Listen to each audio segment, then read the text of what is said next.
兩個女人一條橋，我哋喺橋上遊睇風景啦。又睇下風景啦。喺英國嘅橋上面睇風景啦。咁咧，如果大家有留意咧，我哋上兩個星期嘅家庭教育咧，我哋都係都係討論緊咧英國而家啱啱有個新嘅指引啦，對於5歲之前嘅細路仔咧嗰個網上時間、熒幕時間有個限制啦。咁我哋都討論過咧，哇！睇得太多熒幕啊，包括呢啲咁嘅手機啊，包括呢個電腦熒幕咧，其實究竟對我哋嘅人嘅大腦係好定係唔好咧？咁樣咁大家有興趣跟翻之前兩集睇睇啦。咁咧，我嚟到英國咧，同阿 Lily 傾起呢個問題嘅時候咧，咁又係佢話佢喺個電視度睇到一個專家，因為英國而家講緊限制嗰個網上時間啦。咁佢有一個好好嘅口號啊，呢個口號叫咩？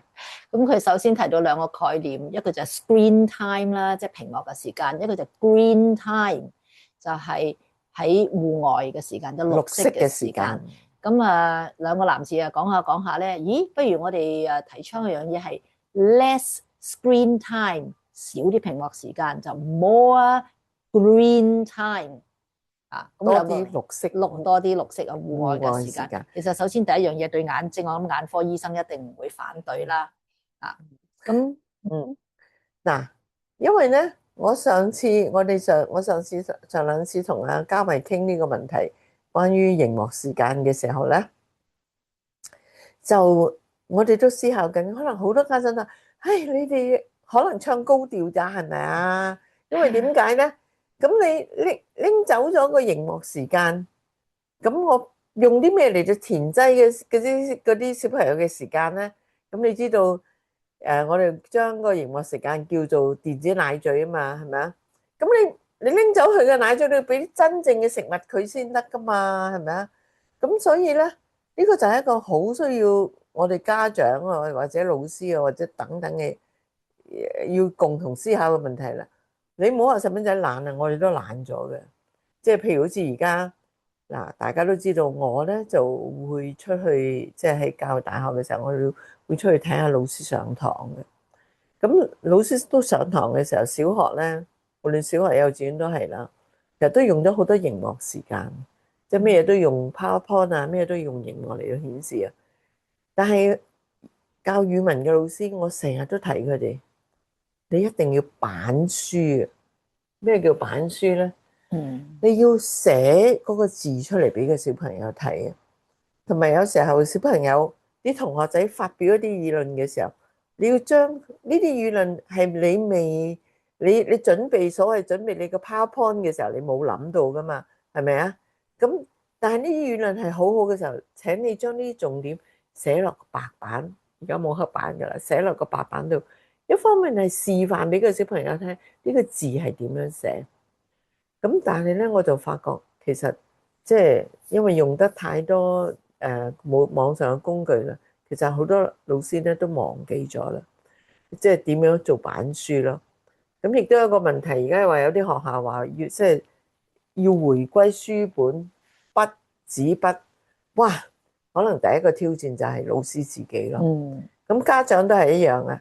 你話你唔俾個電子奶嘴佢，減少佢睇電視、睇熒幕、玩手機嘅時間，咁我用啲咩嘢咧？Lily 有個好實踐啊，唔係佢自己啊，佢嘅親人有個好實踐，講嚟聽下啦。咁都係即係我諗，一般父母都係好頭痛啦，係咪？你俾個細路仔喺度，一係就佢就攤喺度睇電視，最舒服大爺咁；一係咧就咁樣啦嚇。咁所以咧，有個爸爸就覺得，橫掂自己都要減下肥、減下肚腩啦。咁啊，屋企有架單車喺度，咁啊，不如咧就同阿仔仔落去踩單車。踩下咧，個小朋友啊上癮啊，因為佢哋有啲 app 咧就係會記錄你踩嗰個里數啊，同埋嗰條路徑咧都記錄埋。咁咧就係由一個屋企附近嘅一啲小徑啊，咁踩下咧就不如香港九龍新界啊咁樣樣。係咁就好多小徑。咁啊最高紀錄咧，一個9歲嘅小朋友咧，有一次竟然咧係環新界唔知邊幾個區咧，踩咗30幾公里喎。哇哦！咁佢自己都嚇咗一跳啊嚇，成4、5個鐘之類啦。咁當然係偶爾可能喺啲快餐店嗰度飲啲嘢食個包啊咁樣啦。咁但係全程係超過30公里。咁小朋友覺得吓係即係當然佢就唔識同人比較啦，但係爸爸話俾佢聽：你個歲數踩呢個公里真係唔簡單喎。咁當然唔係話一定踩得叻啊咩嘢咁，而係即係話翻俾個小朋友聽，呢個都係你一個小小嘅成就。絕對係，絕對係。同埋呢種成就咧，我哋都知道啲結合埋運動咧，已經好多嘅腦科研究㗎啦。你一啲含氧嘅運動，大量嘅運動咧，你係會喺個腦裏邊分泌一啲快樂元素、快樂嘅荷爾蒙。喺咁樣嘅情形下邊，我諗咧，無論爸爸啊、細路咧，其實健康又改進咗，親子關係又改進咗。而咧，你唔使話，你唔能夠一路踩單車，一路睇熒幕噶嘛。咁所以咧，佢自然就係亦都係 more green time less screen time 就做到呢樣嘢咯。咁我喺呢度亦都咧，即係同一時間，我好欣賞我個仔啦嚇。咁我仔呢個係佢自己嘅啊，佢都好工作係好忙嘅啊咁樣。咁但係咧，佢有2個好細嘅小朋友，咁你都一樣啦。你如果完全係交俾工人啊，或者交俾佢好容易就用一個解決方法，就係你落幾多禁令都好啦，都係難免會有啲 screen time 嘅。咁佢就會抽時間同小朋友落去屋企嘅屋村裏邊嘅泳池裏邊游水啦。咁我而家有時候我去到佢屋企咧，我都我哋不如一齊落去游水咯。咁佢大啦，即係我有2個小朋友啦，一個就4歲，一個就2歲咁樣啦。咁我哋就4個人咧，就喺個泳池嗰度游水咁樣。咁嗰種嘅感覺咧，就係非常之好嘅。咁你就係游水，你咪淨係游水噶嘛？游水之前又着衫換衫，游完水要沖涼啊成啊咁樣。咁你就有一個好好嘅晚上咯。咁我哋大家回憶翻細個，我哋仲未有電視未有普及嘅時候咧，其實好多玩意咧，大家都可以玩翻嘅。以前譬如話，我哋覺得有一種竹籤遊戲叫456啦，或者捉象棋啦、飛行棋啦、鬥獸棋啦，其實棋類嘅活動咧，都係一個幾好嘅一個家庭遊戲嚟嘅。咁就有陣時一啲就算大家一齊猜下情尋啊咁，不過其實對大人嚟講咧係一個挑戰嚟嘅，要動下腦筋。但係其實真係要揾咧，唔係好困難。咁但係你又會發覺咧，即係你開始咗之後咧，嗰種家庭嘅氣氛啊，嗰種快樂嘅聲音啊，嘻嘻哈哈，就算有時爭吵下咧，都係一個小朋友好好學習嘅工具，即係嘅環境嚟嘅。例如捉棋，我弟弟細個嘅時候咧，捉棋咧就係爸爸有陣時冇咗讓佢啦，即係大人梗係捉贏佢啦，咁佢就會喊噶啦。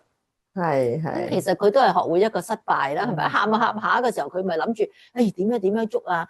可以鬥贏爸爸。咁當然有陣時爸爸讓下佢啊，等佢又贏下咁啦。好似嗰啲驢仔吊住個紅蘿蔔，你係咁又要到時要等佢甜頭咁樣。咁慢慢其實咧，嗰個家庭個融洽嘅氣氛咧，令到啲小朋友咧唔需要依賴。其實好老實講啊，對住個機篤篤篤篤，佢好似係好滿足。但係當一個機一關咗嘅時候咧，嗰種空虛、寂寞、無助咧，我相信無論係小朋友同大人咧，係其實湧現出嚟嗰種唔開心嘅感覺咧，係仲會大嘅嚇。嗱，雖然到而家為止啦嚇，個社會仲未咁即係或者係發指引嚟到限制我哋大人嗰個上網嘅時間啦，但係我相信。好多大人啊，自己如果有自覺咧，你都會發覺，我包括我自己咁，即係有時候我都反思，真係一日裏邊用喺個 screen time 各種熒幕嘅時間係咪太多咧？咁令到好多嘢，因為熒幕實在太吸引啦嚇，即係大家有興趣聽翻前邊嗰2集啦，點解佢有咁多吸引？佢嘅設計咧，就係等你上癮。佢嘅設計咧，本來就係嗰種咧，好似老虎機咁樣嘅，即係你拉完你又想再拉，拉完又想再拉。咁啊，以後有機會我哋再談下呢個問題。不過我相信咧，表面呢個咁樣嘅教育指引啦，即係話要限制即係小朋友嗰個用手機啊。我諗好多地方都開始有呢啲㗎啦。咁啊，或者係個熒幕時間啦。表面睇上嚟好似係指向個小朋友，其實更加大嘅挑戰係我哋大人自己。如果你認識唔到呢個問題，咁你就會發覺咧係即係你好難做得到啦。老實講，所謂呢啲指引嘅嘢，你唔通即係派個秘密警察喺你屋企睇你嘅小朋友用幾多時間去上網啊等等咧？其實好多時候真係要靠自律。咁但係呢個自律咧係由父母開始咯。係啊，咁我最近咧亦都聽到一個爸爸嘅分享啊，好勇敢地分享佢一個一半成功一半失敗嘅經驗啦，就係佢個仔仔咧就係喺青少年時期都好中意沉迷電腦啊，或者打遊戲機啊之類，總之就係父母都覺得佢坐埋個機就係不務正業咁樣啦嚇。咁啊，你唔準呢樣唔準嗰樣啊，咁個仔仔又幾乖喎，我聽我爸爸話唔好呢樣咪唔好呢樣咯，唔好嗰樣唔好嗰樣咯咁樣。咁到依家咧就係20幾歲啦。咁佢發覺咧，阿仔仔咧原來咧係好中意去外地旅行嘅時候留意好多嘢嘅喎。咁翻嚟又會同阿爸爸講下。咁呢個爸爸一路咧就係一路聽個仔仔分享佢嗰啲旅遊經驗嘅時候咧，佢突然間醒悟一樣嘢，就話原來我個仔係咁中意留意外邊嘅世界。點解我唔喺佢細個嗰陣時猛喺佢後邊話阿仔你唔好呢樣，唔好玩呢樣，唔好玩嗰樣嘅時候，就係帶佢去外邊睇外邊嘅世界。咁即係與其話佢唔好乜，我哋希望佢可真係利用個童年咁珍貴嘅童年時間啊！細路仔童年只一次嘅啫，青少年都係過一次嘅時候，就去睇多啲外邊嘅世界，累積多啲真實嘅經驗嗱。咁可能你話哎呀唔好啊，一陣間走得多會跌啊咩嘢？咁呢個跌跌碰碰都係佢哋必然經歷嘅。咁呢個爸爸嘅分享就佢話有啲後悔，好希望咧係可以再時光倒流佢小朋友嘅童年。咁既然冇咯，咁佢就同即係我哋呢啲即係其他嘅家長分享咁咯。有人話即係當然細路仔嘅童年只有一個啦。其實我哋陪伴細路仔嘅童年都係只有一次嘅，但唔可以翻轉頭。咁所以希望係咯，大家一齊去珍惜呢個時間啦。咁從我哋自己做起啦，限制我哋自己嘅熒幕時間。好啦，咁今日嘅熒幕時間到呢度要同大家講再見。好啦 ，OK。如果你喜歡我哋嘅頻道嘅話，記得留言、訂閱、點讚。再見。